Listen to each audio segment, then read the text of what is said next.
काल इंडिया आघाडीला पण विनंती करण्यात आली आहे भाजपकडून की तुम्ही बिनविरोध करा निवडणूक. तुमची काय अपेक्षा आहे? उपराष्ट्रपती पदाची निवडणूक बिनविरोध व्हावी की उमेदवार दिलाच पाहिजे इंडिया?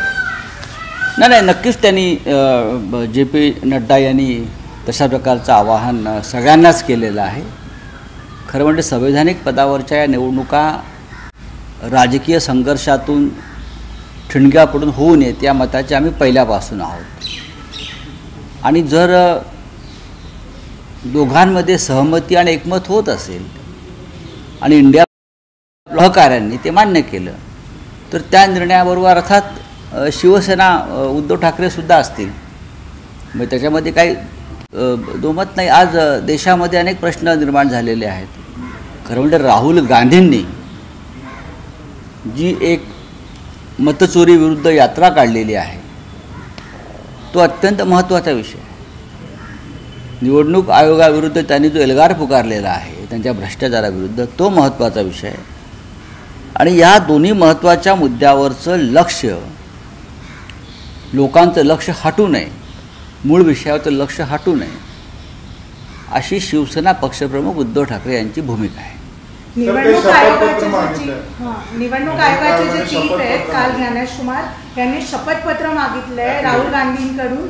ॲफिडेव्हिट द्या 7 दिवसात किंवा माफी मागा.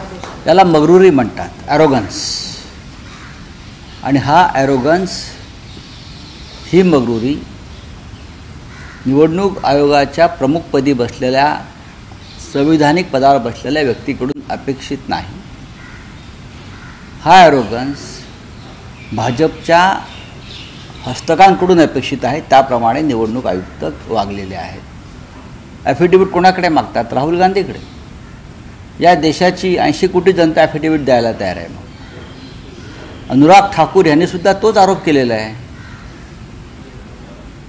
ज्ञानेश कुमार निवडणूक आयुक्त हे ज्या पक्षासाठी वकिली करत आहेत त्याच पक्षाचे अनुराग ठाकूर व अन्य काही लोकांनी राहुल गांधीप्रमाणेच कुठल्या कुठल्या मतदारसंघात किती लाख मतंची चोरी झाली, डुप्लिकेट मतं आली, हाच आरोप जर अनुराग ठाकूर यांनी केला असेल, केंद्रीय मंत्री जबाबदार, तर ह्या निवडणूक आयुक्तांची केंद्रीय मंत्र्याकडे ॲफिडेव्हिट मागण्याची हिंमत आहे का हे सांगावं ना. त्यांनी अनुराग ठाकूरचे आरोप वायनाडमध्ये काय झालं,